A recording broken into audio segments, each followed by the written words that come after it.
السلام علیکم ورحمۃ اللہ وبرکاتہ. الحمد للہ رب العالمین والصلاة والسلام علی رسولہ الکریم وعلی آلہ واصحابہ اجمعین، اما بعد. اعوذ باللہ من الشیطان الرجیم، بسم اللہ الرحمن الرحیم.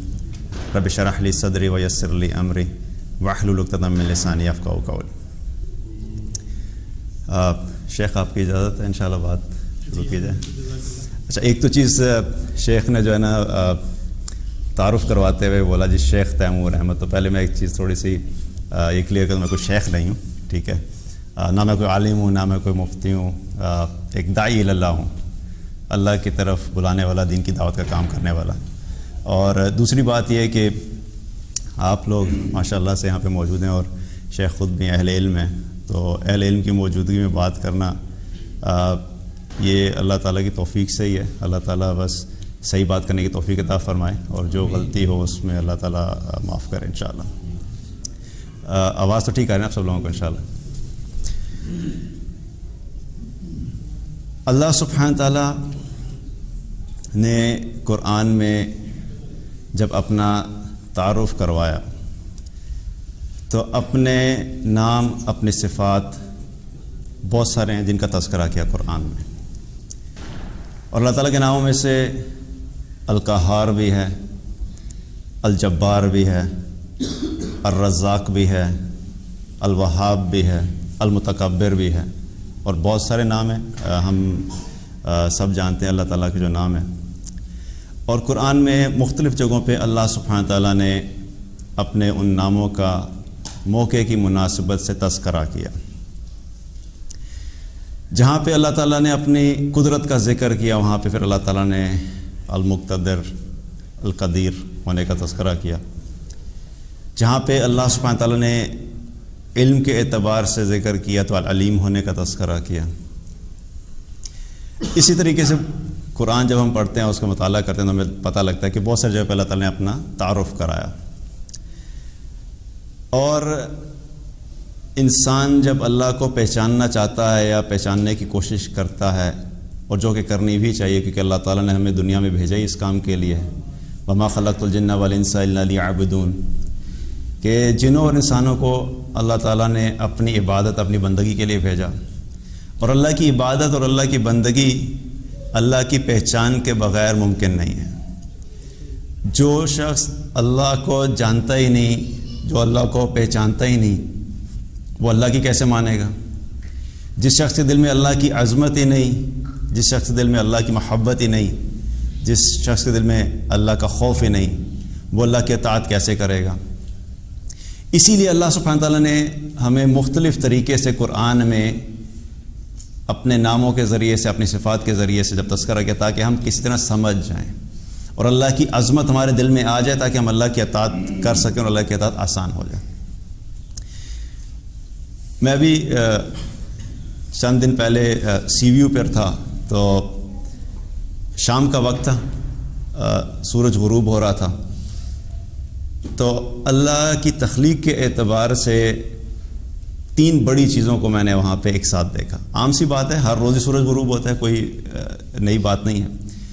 ایک تھا سمندر، اللہ کی تخلیق کا بہت بڑا نمونہ کہ اتنا بڑا سمندر، اس میں پانی ہے اور اللہ سبحانہ تعالیٰ کی قدرت سے وہ چل رہا ہے. دوسرا تھا جہاں پر سمندر نظر آنا بند ہو رہا تھا. سمندر ختم تو نہیں ہو رہا تھا لیکن جہاں نظر جاتی ہے وہاں پہ ایک سمندر کے آخر کی ایک لائن نظر آتی ہے. جب سمندر ختم ہو رہا ہے وہاں سے آسمان نظر آنا شروع ہو جاتا ہے. تو یوں محسوس ہوتا ہے کہ جیسے سمندر اور آسمان دونوں بالکل ایک ساتھ آ گئے. اور اسی جگہ پر جب سورج غروب ہو رہا تھا تو تیسری بڑی چیز اللہ کی تخلیق کی کیا ہے؟ وہ سورج ہے. تو تینوں چیزیں ایک جگہ پر اکٹھی ہو گئیں. اور سورج بھی ظاہری طور پہ ہمیں لگتا ہے کہ اتنا بڑا نہیں ہے، کیونکہ اپنی آنکھ سے مشاہدہ کرتے ہیں اور وہ جتنے فاصلے کے اوپر ہے، تقریباً 9 کروڑ 30 لاکھ کے فاصلے کے اوپر ہے زمین سے، تو ہمیں لگتا ہے کوئی چھوٹی سی چیز ہوگی.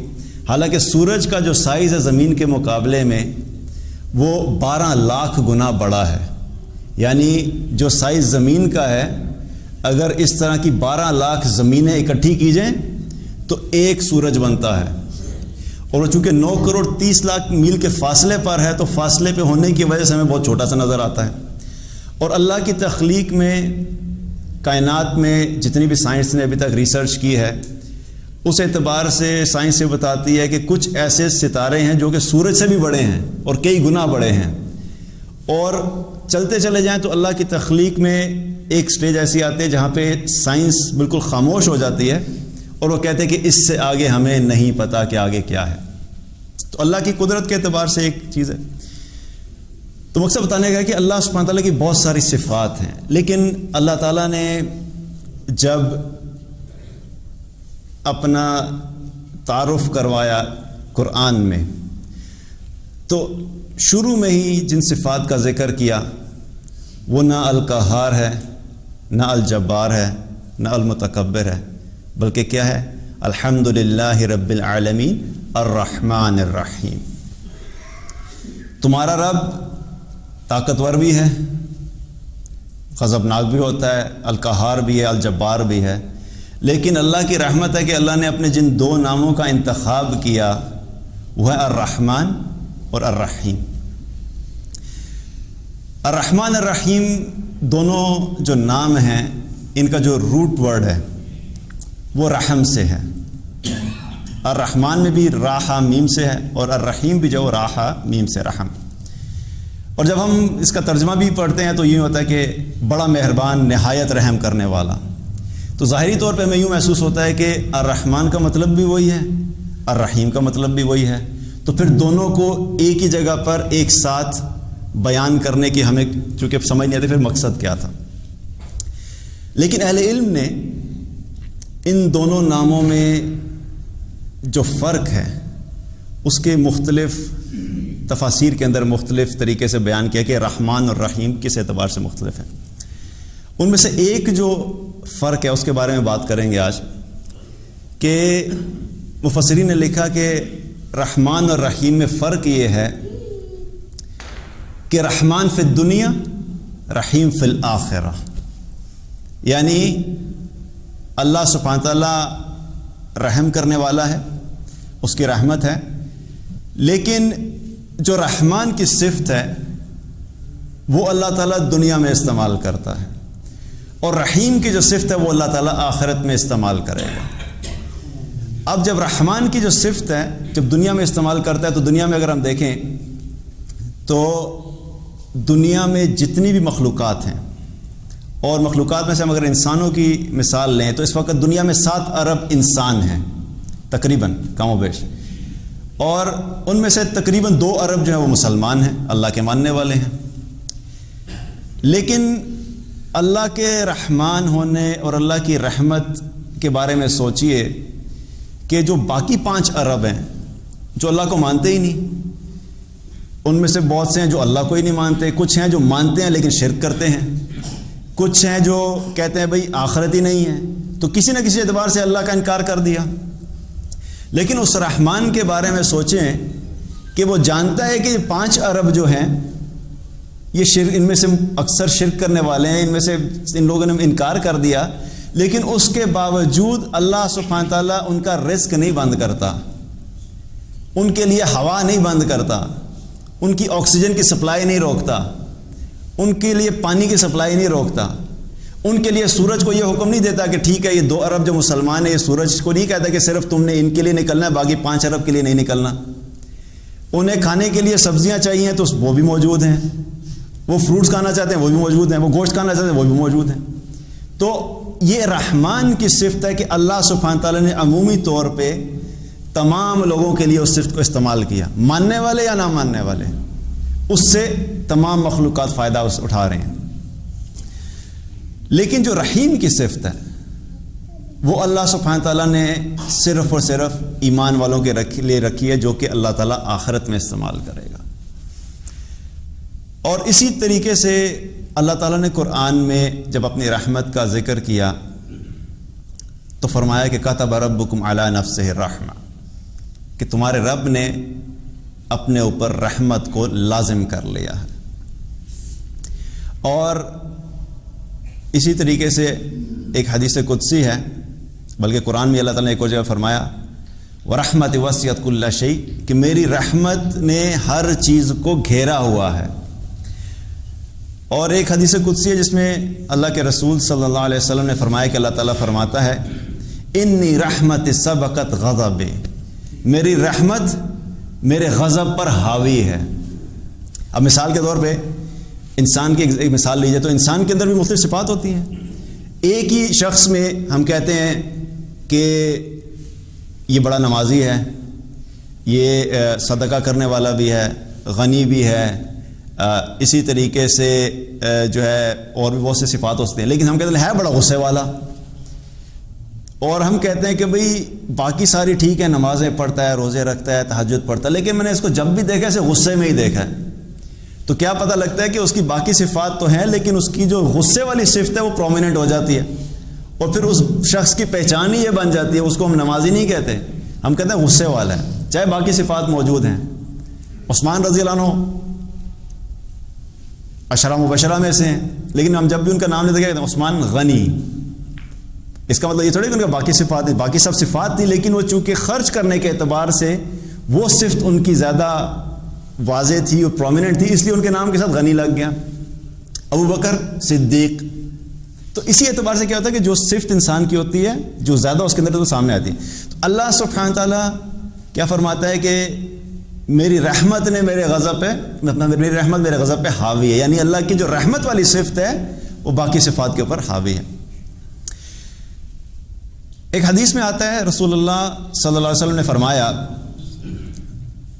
اس حدیث کا مفہوم ہے کہ اللہ تعالیٰ کی رحمت کے 100 حصے ہیں، اور ان 100 حصوں میں سے اللہ سبحانہ تعالیٰ نے ایک حصے کو زمین پر اتارا اور زمین والوں میں تقسیم کیا ہے، اور اس ایک حصے کی وجہ سے جو جانور بھی ہیں ایک دوسرے پہ جو ایک دوسرے پہ نرمی کرتے ہیں وہ اس ایک صفت کی وجہ سے ہیں۔ یعنی آپ سوچئے کہ جب سے اللہ تعالیٰ نے دنیا کو بنایا اور آدم علیہ السلام سے لے کے ابھی تک جتنے انسان آئے اور ابھی سے لے کے قیامت تک جتنے انسان آئیں گے، ان تمام لوگوں میں اللہ سبحانہ تعالیٰ کی 99 میں سے جو ایک رحمت ہے وہ اللہ نے سب میں بانٹ دی، اور اس ایک رحمت کی وجہ سے انسان بھی آپس میں ایک دوسرے سے جو ہمدردی کرتے ہیں، شفقت کرتے ہیں، ماں اپنے بچے سے محبت کرتی ہے، یہ سب اللہ کی ایک رحمت کا حصہ ہے۔ اور فرمایا آپ صلی اللہ علیہ وسلم نے کہ اللہ تعالیٰ نے 99 حصے آخرت کے لیے بچا کے رکھے ہیں جن کو اللہ تعالیٰ آخرت میں استعمال کرے گا۔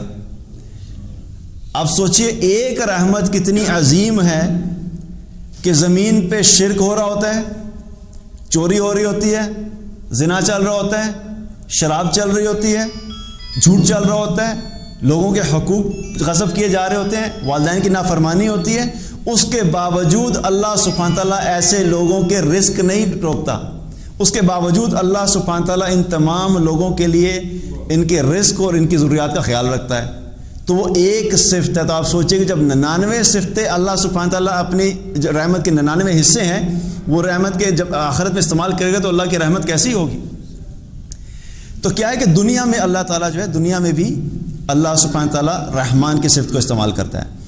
اب جب دنیا سے جانے کا وقت آتا ہے، ایک دن تو آئے گا کہ دنیا ختم ہو جائے گی، اور جو شخص مرتا ہے مرنے والی کی قیامت اسی وقت ہی شروع ہو جاتی ہے، اور ایک ہے پھر جو بڑی قیامت ہے جو قائم ہوگی جس میں اللہ تعالیٰ سب کو ختم کر دے گا۔ تو باقی جو 99 حصے ہیں اللہ سبحانہ تعالیٰ قیامت والے دن استعمال کرے گا، اور وہاں پر رحیم کی صفت جو ہے پھر نظر آئی کہ اللہ تعالیٰ کیسے کرے گا۔ اب یہاں پہ ایک چیز بڑی اہم ہے سمجھنے کی کہ دنیا میں رحمان کی صفت سے سب نے فائدہ حاصل کیا، مسلمانوں نے بھی فائدہ حاصل کیا اور نان مسلم نے بھی فائدہ حاصل کیا، لیکن جب قیامت آئے گی تو جو نان مسلمز ہیں جنہوں نے اللہ کو مانا نہیں، اب ان کے لیے کوئی رحمت نہیں ہے، ان کے لیے رحمت کے دروازے بند ہو گئے۔ اب صرف اور صرف ایمان والے ہیں جن کے ساتھ اللہ سبحانہ تعالیٰ رحمت کا معاملہ کرے گا۔ اس سے کیا پتہ لگتا ہے کہ ایمان بڑی قیمتی چیز ہے، کبھی اپنے ایمان کے اوپر سودا نہیں کرنا، کیونکہ اکثر یہ ہوتا ہے کہ جب انسان دین کی طرف آتا ہے، شوق پیدا ہوتا ہے میں نے دین سیکھنا ہے، دین پہ عمل کرنا ہے، داڑھی نہیں تھی داڑھی رکھ لی، سسٹر جو ہوتی ہیں اگر حجاب نہیں کرتے حجاب کرنا شروع کر دیا، تو کیا ہوتا ہے کہ خاندان والوں کی طرف سے پریشر آنا شروع ہوتے ہیں، تم ابھی داڑھی رکھو گے، جوانی میں داڑھی رکھو گے، تمہارے سے شادی کون کرے گا، تمہیں رشتہ کون دے گا، حجاب کریں گے سسٹر تو کہیں گے حجاب کر کے رشتہ کہاں سے آئے گا، آگے کیسے فلرش کریں، کیریئرز کچھ نہیں ہے، تم بغیر رشتے کے رہ جاؤ گے، اس طرح کی باتیں ہوتی ہیں.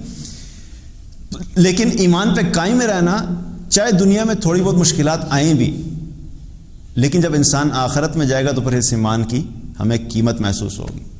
دنیا میں اگر سودا کر دیا ایمان کا تو ہو سکتا ہے کہ تھوڑا سا فائدہ مل جائے گا، ایمان کا سودا کرنے کو سوچتا ہے کہ چند پیسے مل جائیں فالتو، ہو سکتا ہے کہ کوئی اچھی جاب مل جائے، لیکن کیا ہوگا کہ اپنی آخرت کو ضائع کر دیا.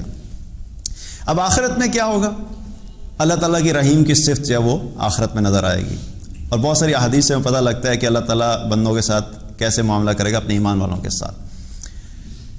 پہلی چیز کیا ہے کہ جب قیامت قائم ہوگی، جنت آ جائے گی، جہنم لائی جائے گی، میدان محشر قائم ہو چکا ہوگا، لوگ وہاں پر چل کے جا رہے ہوں گے، اور سورج 1 میل کے فاصلے پر آ جائے گا، لوگ گرمی کی شدت سے پیاس میں ڈوبے ہوئے ہوں گے. احادیث سے پتہ لگتا ہے، آپ صلی اللہ علیہ وسلم نے فرمایا کچھ لوگ ایسے ہوں گے جن کو پسینہ ٹخنوں تک ہوگا، کچھ ایسے ہوں گے جن کا پسینہ گھٹنوں تک ہوگا، کچھ ایسے ہوں گے جن کا پسینہ کمر تک ہوگا، کچھ ایسے ہوں گے جو پورے ہی پسینے میں ڈوبے ہوں گے اپنے اپنے اعمال کے اعتبار سے. اس شدید گرمی کے عالم میں، اور یہ سورج جو اس وقت ہمیں نظر آ رہا ہے 9 کروڑ 30 لاکھ میل کے فاصلے پر ہے، اور جب گرمیوں میں 45 ڈگریز ہوتا ہے، 45 ڈگری ہوتا ہے، تو ہم سے گرمی میں باہر نکلا نہیں جاتا. یہ سورج 1 میل کے فاصلے پہ آ جائے گا، تو 1 میل کے فاصلے پہ سورج کی گرمی کیسے برداشت ہو سکتی ہے؟ تو اللہ سبحانہ تعالیٰ اتنے مشکل دن میں بھی اللہ تعالیٰ اپنے ایمان والوں کے ساتھ رحمت کا معاملہ کرے گا. تو پہلی چیز کیا ہوگی کہ اللہ سبحانہ تعالیٰ، جو حدیث سے پتہ لگتا ہے کہ اللہ سبحانہ تعالیٰ 70,000 لوگوں کو تو بغیر حساب کتاب کے جنت میں داخل کر دے گا. اللہ تعالیٰ ہم سب کو اس میں شامل کرے. پہلی رحمت کس چیز کی؟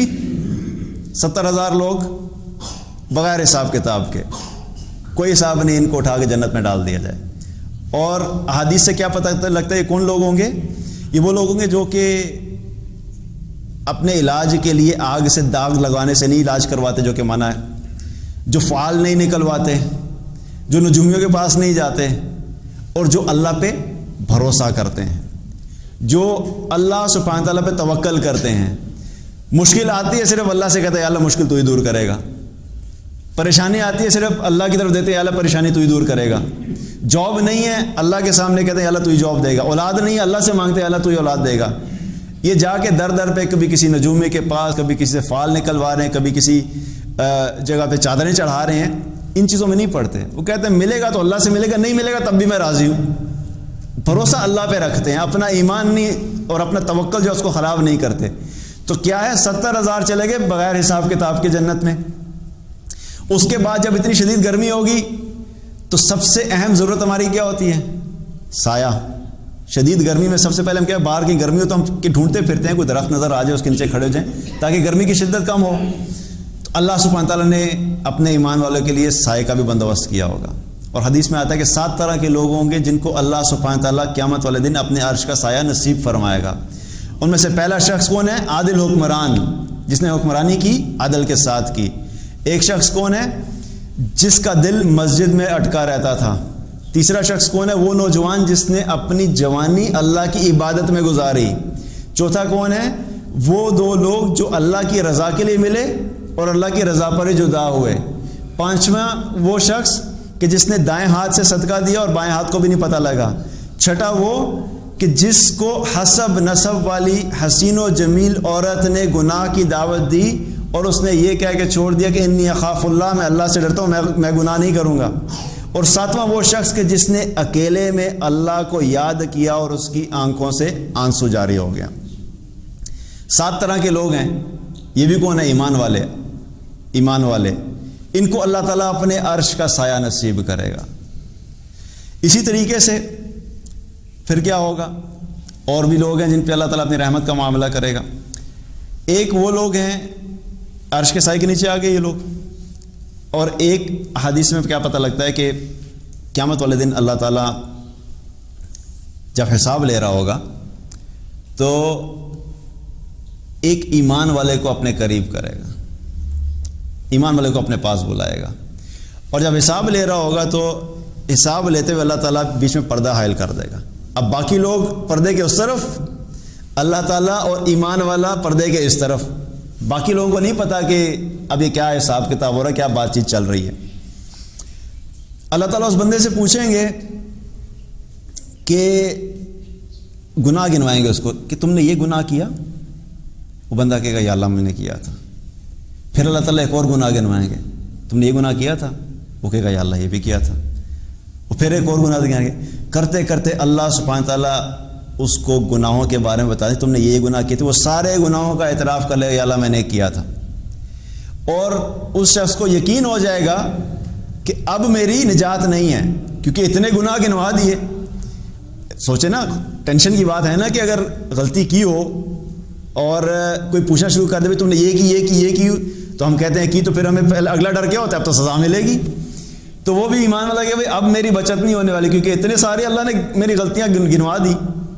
تو اللہ سبحانہ تعالیٰ فرمائے گا کہ اے میرے بندے، میں نے دنیا میں تیرے گناہوں پہ پردہ ڈالے رکھا، میں آج بھی تیرے گناہوں پہ پردہ ڈالے رکھوں گا۔ الستار ہے، پردہ ڈالنے والا ہے، گناہوں کو چھپاتا ہے۔ واللہ اللہ کی بڑی رحمت ہے کہ اللہ تعالیٰ ہمارے گناہوں پہ پردہ ڈالے رکھتا ہے۔ اگر ہماری حقیقتیں سب کے سامنے آ جائیں تو شاید ہم کسی ایک دوسرے کو منہ دکھانے کے قابل بھی نہیں رہے۔ یہ اللہ کی بڑی رحمت ہے، یہ بھی رحمت میں سے ہے کہ گناہوں پہ پردہ ڈالے رکھتا ہے۔ تو کیا ہوگا، فرشتوں کو کہا جائے گا بھائی اس کا نامہ اعمال دائیں ہاتھ میں پہنچتے ہو، اور وہ جنت میں چلا جائے گا۔ اس حدیث سے ہمیں ایک اور چیز کیا پتہ لگتی ہے، ایمان والے وہ ہوتے ہیں جو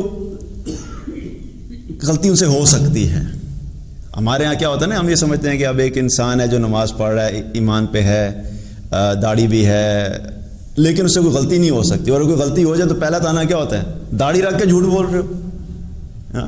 اس کا مطلب یہ نہیں ہے کہ اب غلطی جان بوجھ کے کرنی ہے۔ ہاں میں یہ کہہ رہا ہوں کہ ہو سکتی ہے، غلطی کا مطلب ہوتا ہے جو غلطی سے ہوئی، جان بوجھ کے جو چیز کی تو وہ غلطی نہیں ہوتی، وہ انسان نہ جان بوجھ کے کر رہا ہوتا ہے، تو غلطی ہو سکتی ہے۔ دوسری چیز کیا پتہ لگتی ہے کہ ایمان والے وہ ہوتے ہیں جب غلطی ہوتی ہے تو فوراً اعتراف کر لیتے ہیں۔ دنیا میں ان کا ایٹیٹیوڈ کیا ہوتا ہے، کوئی غلطی ہوئی مان لیا، ہاں جی غلطی ہوئی، معذرت کی اور آگے چلے۔ یہ رویہ جو ہمارا ڈیولپ ہو جائے، اور اس کے اپوزٹ کیا ہوتا ہے، اکثر کیا کرتے ہیں، ایک تو ہم غلطی کر لیتے ہیں، اس کے بعد پھر ڈٹ جاتے ہیں، نہیں مانتے بھی نہیں ہم نے غلطی کی ہے۔ تو جب دنیا میں یہ رویہ ہے کہ اپنی غلطی نہیں مانی، تو پھر آخرت میں کیسے اللہ کے سامنے ہاں کریں گے؟ اور اللہ سے تو چھپ نہیں سکتی بات۔ دنیا میں تو ہم لوگوں کو بتا کے چھپا دیتے ہیں نا، کبھی اس کو ٹوپی کرا دی، کبھی دوسرے کو ٹوپی کرا دی، تو وہاں پہ تو ٹوپی نہیں چلنی، اللہ سبحانہ تعالیٰ کے سامنے تو ہر چیز ہوگی۔ تو اپنی عادت میں سے ایک عادت یہ بھی بنانی ہے کہ جب غلطی ہوئی، اول تو کوشش کرنے غلطی نہیں ہو، لیکن ایسا ممکن نہیں ہے کیونکہ ہم انسان ہیں، اور اگر ہو جائے تو کہیں پہ ماننے کی ضرورت ہے تو مان لینی چاہیے کہ ہاں مجھ سے غلطی ہوئی۔ تو کیا پتہ لگا کہ یہاں پر بھی اللہ تعالیٰ ایمان والے کے ساتھ کیا کر رہے ہیں، رحمت کا معاملہ کر رہا ہے۔ یہاں پر بھی نہ کافر ہے نہ مشرک ہے۔ اسی طریقے سے ایک اور حدیث ہے، بڑی خوبصورت حدیث، اس کا مفہوم کیا ہے کہ اللہ کے رسول صلی اللہ علیہ وسلم نے فرمایا کہ تم لوگ آپس میں دنیا میں کسی بھی چیز کے لیے اتنی تکرار نہیں کرتے کہ جتنے تمہارے وہ بھائی جو جنت میں چلے جائیں گے اپنے ان بھائیوں کے لیے اللہ سے تکرار کریں گے جن کو اللہ تعالیٰ نے جہنم میں ڈال دیا ہوگا۔ اب سین ذرا سوچئے تھوڑی دیر کے لیے، قیامت کا دن گزر گیا، جنت جہنم کا فیصلہ ہو گیا، جنت میں جانے والے جنت میں چلے گئے، جہنم میں جانے والے جہنم میں چلے گئے۔ اب ایک تو جہنم میں جانے والے وہ ہیں جو کافر ہیں، اور جو مشرک ہیں جو شرک پہ مرے، ان کا تو نکلنا ناممکن ہے، اب تو نہیں نکل سکتے، ہم فیہا خالدون، اب تم اس میں رہو ہمیشہ ہمیشہ کے لیے۔ لیکن کچھ ایسے لوگ ہیں جو تھے مسلمان لیکن اپنی کچھ غلطیوں کی وجہ سے پکڑ ہو گئی، ہے مسلمان تھے، شرک نہیں کرتے تھے، لیکن کوئی غلطی ہوگی، ہو سکتا ہے کسی کو جھوٹ کی عادت تھی، ہو سکتا ہے کسی نے کسی کا مال غصب کر لیا تھا، کوئی بھی غلطی ہوگی، تو بہرحال بغیر توبہ کے چلے گئے، تو اب اس کا جو ہے حساب تو دینا ہوگا، جو سزا ہے وہ تو بھگتنی ہوگی۔ تو بہرحال کیا ہوا کہ وہ جہنم میں چلے گئے۔ اب دوسری طرف جنت میں جانے والے اللہ تعالیٰ سے کیا تکرار کریں گے، اس حدیث میں کیا پتہ لگتا ہے کہ اللہ تعالیٰ سے کہیں گے کہ یا اللہ ہمارے وہ بھائی کدھر ہیں جو ہمارے ساتھ نمازیں پڑھا کرتے تھے، ہمارے ساتھ روزے رکھا کرتے تھے، ہمارے ساتھ حج کیا کرتے تھے۔ 3 بڑے اعمال، یہ چھوٹے اعمال ہیں کیا؟ نماز پڑھنا، فرض روزے رکھنا، حج کرنا بڑے اعمال میں سے ہے، لیکن پھر بھی جہنم میں۔ تو وہ کہیں گے کہ اللہ آپ نے ان کو جہنم میں ڈال دیا. تو اللہ سبحانہ تعالیٰ کی جو رحیم کی صفت ہے وہ دوبارہ یہاں پہ جوش مارے گی. اللہ تعالیٰ کیا فرمائیں گے؟ اچھا ٹھیک ہے، جاؤ جا کے ان کو جہنم سے نکال کے لے آؤ. اب یہ جائیں گے، آگے جا کے کیا دیکھیں گے کہ ان کو آگ نے ان کی پنڈلیوں تک جلا دیا ہوگا. یہ جا کے ان کو ان کے چہروں سے پہچان جائیں گے کہ اچھا فلاں شخص ہے، میرے ساتھ نماز پڑھا کرتا تھا، یہ فلاں ہے، اس نے میرے ساتھ حج کیا تھا. چہرے سے پہچان جائیں گے. تو یہ نکال کے لے آئیں گے جہنم سے. جب واپس پہنچیں گے تو اللہ سبحانہ تعالیٰ فرمائیں گے کہ اچھا جاؤ، واپس جاؤ، اور جس شخص کے دل میں 1 دینار کے وزن کے برابر بھی ایمان تھا ان کو بھی نکال کے لے آؤ. 1 دینار کے وزن کے برابر ایمان. ایمان کی قیمت بھی پتہ لگ رہی ہے. یاد رکھیے، آج ہم ایمان کو کوئی چیز سمجھتے نہیں، ہم مال کو ہر چیز سمجھتے ہیں، گاڑیوں کو ہر چیز سمجھتے ہیں، اچھے گھر کو ہر چیز سمجھتے ہیں. ایمان کی ویلیو ہی نہیں ہے. ایمان کو ہم سمجھتے نہیں کہ ایمان بھی کوئی اہم چیز ہے. اب یہاں پہ ایمان کی قیمت لگ رہی ہے. 1 دینار کے وزن کے برابر جس کے دل میں ایمان ہے اس کو نکال کے لے آؤ. یہ جائیں گے، اس کو بھی نکال کے لے آئیں گے. واپس پہنچیں گے، اللہ تعالیٰ پھر واپس بھیجیں گے. اچھا واپس جاؤ، جس شخص کے دل میں آدھے دینار کے وزن کے برابر ایمان ہے اس کو بھی نکال کے لے آؤ. اب آدھے دینار کے وزن کے برابر ایمان کی قیمت نکل رہی ہے کہ جہنم سے نکل کے انسان جنت میں جا رہا ہے. واپس پہنچیں گے، اللہ تعالیٰ پھر فرمائیں گے اچھا واپس جاؤ، اور جس شخص کے دل میں ذرے کے وزن کے برابر ایمان ہے اس کو بھی جہنم سے نکال کے لے آؤ. ذرے کے وزن کے برابر ایمان، اس کو بھی جہنم سے نکال کے لے آؤ. تو جائیں گے تو نکال کے لے آئیں گے. کیا پتہ لگ رہا ہے ہمیں؟ اب یہ سارا معاملہ کیسے ہوگا واللہ عالم. کچھ ایسی چیزیں ہوتی ہیں ہمارے دین میں جن کے بارے میں ہمیں ایمان کی حد تک ہی رہنا چاہیے، ان میں بہت ڈیٹیل میں جانے کی ضرورت نہیں ہے. ہم لوگ کئی دفعہ ضرورت سے زیادہ چیزیں سمجھنے کے چکر میں کیا ہوتا ہے کہ ہمیں ایمان سے بھی ہٹ جاتے ہیں. اللہ تعالیٰ نے اور اللہ کے رسول صلی اللہ علیہ وسلم نے وہ تمام چیزیں اور تمام باتیں ہم تک پہنچا دی جتنی ہماری ضرورت تھی. ہمیں ان پہ فوکس کرنا ہے. اکثر لوگ ڈسکشن کیا کہتے ہیں، اصحاب کہف کے کتے کے بارے میں ڈسکشن ہو رہی ہوتی ہیں کہ ان کے کتے کا جو ہے وہ جرمن شیفرڈ تھا یا السیشن تھا، ٹھیک ہے بھائی، جو بھی تھا مقصد اللہ نے بتا دیا، ان کے ساتھ کتا تھا، دیٹس اٹ. اس چیز کو آپ چھوڑ دیں. تو مقصد بتانے کا ہے کہ ہمیں اپنی زندگی میں ان چیزوں پہ فوکس کرنا ہے جو ہمارے لیے ضروری ہیں. ہم غیر ضروری چیزوں میں جو ہے نا ڈسکشنز کو ہم زیادہ انجوائے کرتے ہیں. تو بہرحال یہ کیسے ہوگا واللہ عالم. لیکن سمجھنے کی چیزیں کیا ہیں؟ پہلی بات کیا پتہ لگی کہ نماز، روزہ اور حج کے باوجود جہنم میں جانا خوفناک بات ہے نا. ہم کتنے مطمئن ہوتے ہیں، میں تو 5 وقت کی نماز پڑھتا ہوں، میری جنت پکی ہو گئی، میں تو کنفرم جنتی. کسی نے حج کر لیا زندگی میں تو وہ سمجھتا ہے بس جی میں نے تو حج کیا ہے، ساری زندگی میرے ساتھ حاجی صاحب لگا رہا، میں تو سیدھا جنتی. میں تو جب سے ہوش سنبھالا ہے آج تک کوئی ایسا رمضان نہیں گزرا جس میں میں نے روزہ چھوڑا ہو. تو ان اعمال کی بنیاد کے اوپر ہم اپنے لیے خود ہی جنت کنفرم کر کے بیٹھے ہوئے ہوتے ہیں. لیکن یاد رکھیے کہ اللہ تعالیٰ نے جو قرآن میں ہمیں حکم دیا نا تقویٰ کا کہ تقویٰ اختیار کرو، تو تقویٰ صرف نیک اعمال نہیں ہے، بلکہ تقویٰ کیا ہے کہ گناہوں سے بچنا بھی اس میں لازمی شرط ہے. تو یہاں پہ کیا پتہ لگتا ہے کہ صرف نیک اعمال کرنا وہ جنت جانے کی کوئی گارنٹی نہیں ہے. ہمیں اپنے آپ کو گناہوں سے بھی بچانا ہے. ایک شخص نماز پڑھتا ہو، روزے بھی رکھتا ہو، تہجد بھی پڑھتا ہو، صدقات بھی کرتا ہو، زکوٰۃ بھی دیتا ہو، لیکن ساتھ ساتھ سود پہ کاروبار کر رہا ہے، جھوٹ بول کے دکان چلا رہا ہے، رشوت لے کے نوکری کر رہا ہے. یہ ساری چیزیں ساتھ چل رہی ہیں. تو نیکیاں بھی چل رہی ہیں اور گناہ بھی چل رہے ہیں. تو جہاں نیکیاں کرنا ضروری ہے وہاں پہ گناہوں کو چھوڑنا بھی ضروری ہے. تبھی جا کے انسان متقی کہلاتا ہے، اور تبھی جا کے اللہ کی رحمت سے امید ہے کہ اللہ تعالیٰ ایسے شخص کو جنت میں داخل کرے گا. تو یہ بھی پتہ لگا کہ صرف نیک اعمال کافی نہیں ہے. ایک اور چیز پتہ لگتی ہے اس حدیث سے، وہ کیا؟ اپنی کمپنی، اپنی صحبت اچھے لوگوں کے ساتھ رکھیں. کیونکہ یہاں پہ اللہ تعالیٰ نے جو حکم دیا وہ یہ نہیں کہا کہ جاؤ جاؤ فلاں کے پاس BMW، جس کسی کے پاس BMW تھی اس کو نکال کے لے آؤ. بلکہ کیا پتہ لگ رہا ہے، نمازی تھے اور آپس میں تھے. یہاں پہ اب ہم سب نماز پڑھتے ہیں اکٹھے تو کیا ہوتا ہے، نماز پڑھنے سے پہچان ہو جاتی ہے نا. نام نہیں بھی ہے تو کم از کم چہروں سے پہچان جاتے ہیں. حج اکٹھے کرتے ہیں تو اچھے لوگوں کے ساتھ ہی ہوگا. تو اپنی صحبت اچھی رکھیں کہ اللہ تعالیٰ ہم سب کو جنت الفردوس میں بغیر حساب کے داخل کرے. لیکن اللہ نہ کرے کبھی سچویشن تو کم از کم کوئی پہچاننے والا تو ہمیں کہ ٹھیک ہے کوئی آئے گا ہمیں نکال کے لے جائے گا. تو صحبت اپنی اچھی رکھنا وہ بھی ضروری ہے. اس سے پتہ لگتا ہے کہ اچھی صحبت بھی وہاں پہ کام آئے گی. تو یہ کیا پتہ لگا کہ اللہ سبحانہ تعالیٰ کی رحیم کی صفت جو ہے وہ آخرت میں استعمال ہو رہی ہے اور صرف ایمان والوں کے لیے استعمال ہو رہی ہے.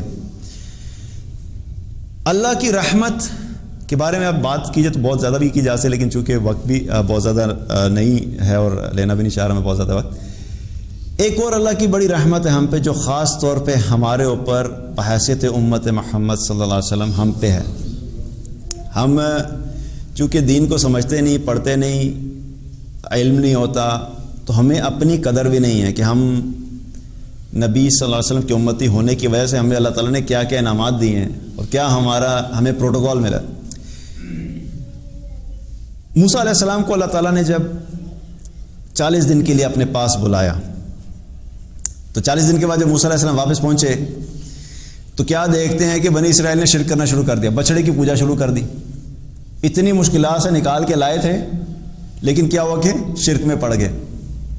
تو موسیٰ علیہ السلام کو غصہ آیا، اپنے بھائی ہارون علیہ السلام کے ساتھ بھی سخت ہو گئے، داڑھی پکڑ لی کہ تم نے منع کیوں نہیں کیا. انہوں نے کہا میں نے تو منع کیا تھا، میری مانی ہی نہیں، میں کیا کروں. تو بہرحال کیا ہوا، شرک کیا. آگے جب موسیٰ علیہ السلام نے ان کو بولا کہ تم نے کیا کیا ہے تو ان کو ریئلائز ہو گیا کہ ہم سے غلطی ہوگی. انہوں نے کہا جی اللہ تعالیٰ سے کہیں کہ اللہ تعالیٰ ہمیں معاف کر دیں، ہم معافی مانگنا چاہتے ہیں، ہم توبہ کرنا چاہتے ہیں.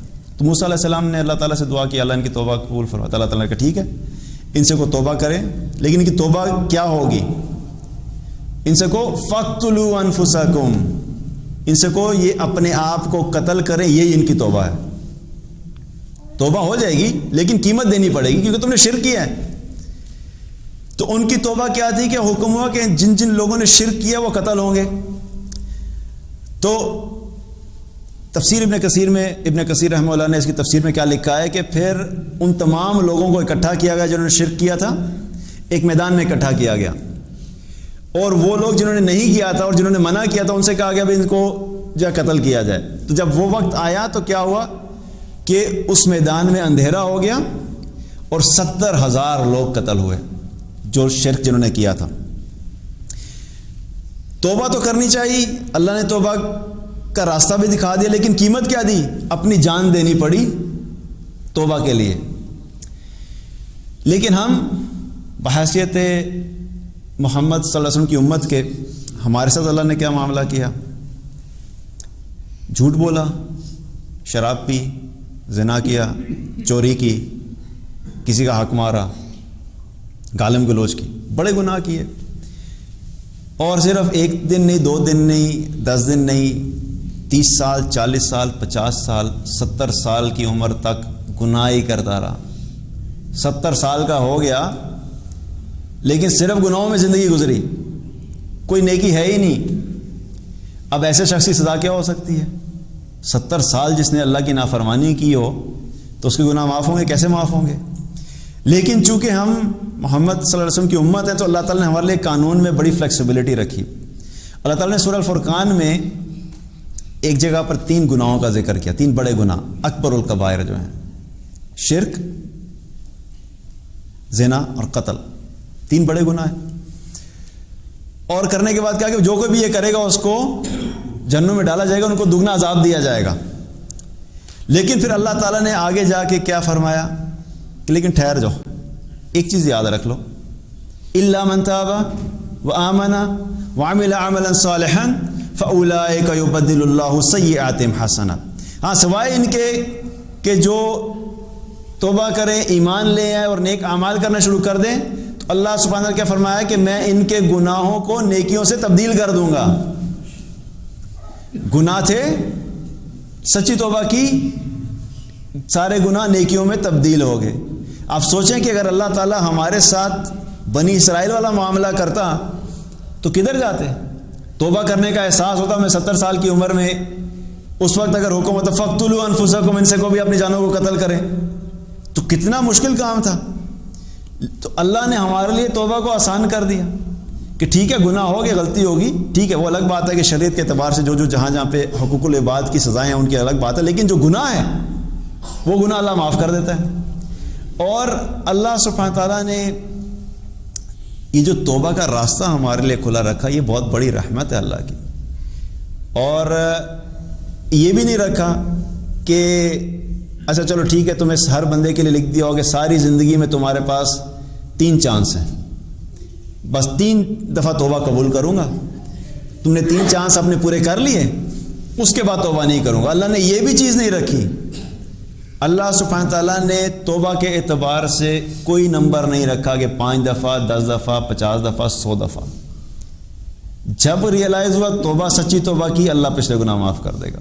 پھر صحیح زندگی شروع کی تھی، گناہوں سے دور ہو گئے تھے، 1 سال ٹھیک رہا، سال کے بعد پھر غلطی کر دی، پھر خیال آ گیا، پھر توبہ کی، اللہ پھر معاف کر دے گا. لیکن ایک چیز یاد رکھیں کہ سچی توبہ کی جو شرائط ہیں وہ لازمی کہ وہ ہمیں پتہ ہونی چاہیے.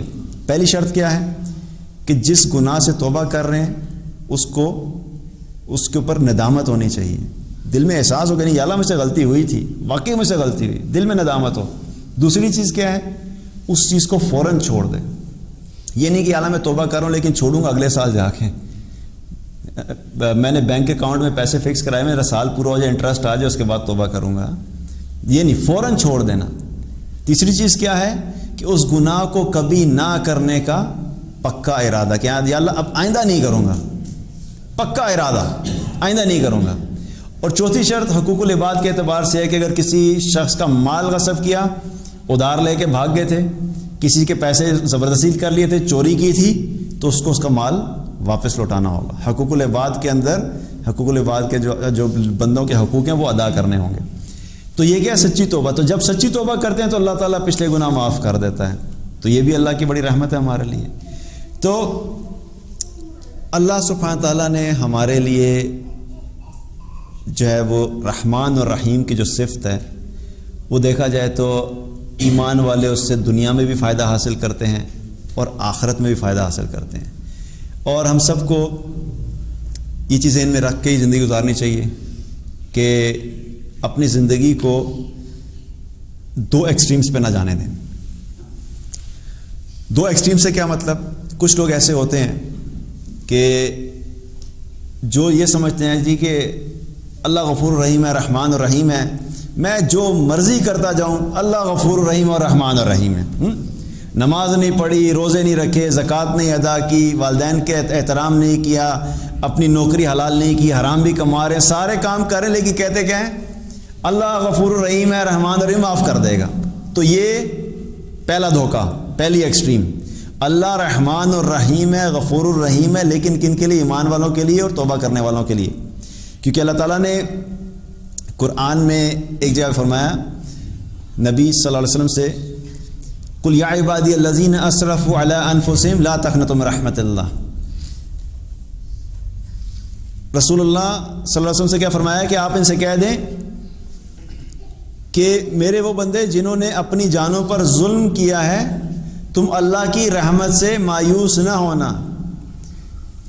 ان اللہ یغفر الذنوب جميعا انہ هو الغفور الرحیم. بے شک اللہ تعالیٰ سارے گناہوں کو معاف کر دے گا اور بڑا معاف کرنے والا اور رحم کرنے والا ہے.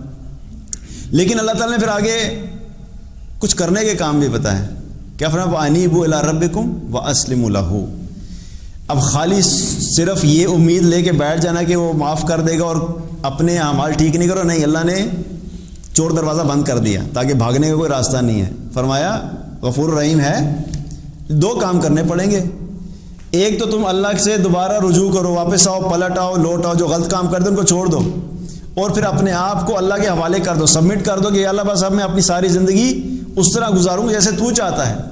تو اللہ تعالیٰ نے بھاگنے کا راستہ کوئی نہیں چھوڑا. ہم صرف اپنی خواہش کو جب فالو کر رہے ہوتے ہیں بغیر علم کے، تو ہم اپنے لیے خود ہی فتوے نکال لیتے ہیں کہ بس اللہ غفور الرحیم ہے، گناہ بھی کرتا رہوں گا ویسے ہی معاف ہو جائیں گے.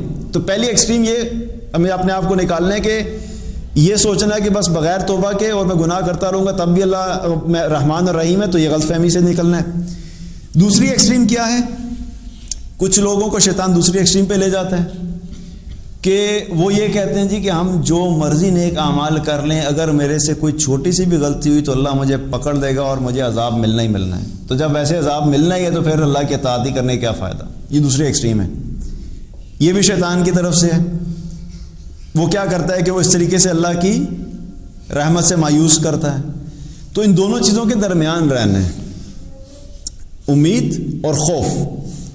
خوف اس چیز کا ہو کہ میرے اعمال جتنے بھی ہوں اگر قبول نہ ہوئے تو کیا ہوگا، اور اس خوف کی وجہ سے مستقل اپنے اعمال بڑھاتے رہیں اور زیادہ اکٹھا کریں۔ اور امید کس چیز کی ہو؟ اللہ کی رحمت کی، کہ ٹھیک ہے میں اپنے اعمال سے تو نہیں لیکن اللہ کی رحمت سے میں جنت میں چلا جاؤں گا۔ کہ حدیث سے کیا پتہ لگتا ہے کہ کوئی شخص بھی تم میں سے جنت میں نہیں جا سکتا سوائے اس کے کہ جس کو اللہ اپنی رحمت سے ڈھانپ لے۔ تو یاد رکھیں کہ ہم اپنے اعمال کی وجہ سے جنت نہیں حاصل کر سکتے، اعمال کرنا لازمی شرط ہے، امید اللہ کی رحمت سے رکھنی ہے۔ اعمال کرتے رہیں لیکن اعمال کا تکبر نہیں ہو، اپنے اعمال پہ بھروسہ نہیں ہو، اپنے اعمال پہ مطمئن نہیں ہو، اور بھروسہ اور امید صرف اللہ کی رحمت سے رکھنی ہے۔ تو یہ دونوں چیزیں اپنی زندگی میں ساتھ لے کے چلیں تو اللہ تعالیٰ کی رحمت سے امید ہے کہ اللہ تعالیٰ ہم سب کے ساتھ رحمت کا معاملہ کرے گا۔ اللہ تعالیٰ سے دعا ہے کہ اللہ تعالیٰ ہم سب کو عمل کی توفیق عطا فرمائے، اور جو بھی غلطیاں کوتاہیاں ہوئیں اللہ تعالیٰ ان سب کو معاف فرمائے اور ہمیں سچی توبہ کرنے کی توفیق عطا فرمائے۔ اچھا، آخر میں ایک کوئک ریمائنڈر، چونکہ اکثر ہم لوگوں کو پتہ ہے کہ آگے نیو ایئر نائٹ آ رہی ہے، بہت سارے لوگ پلانز بنا کے بیٹھے ہوتے ہیں بھی۔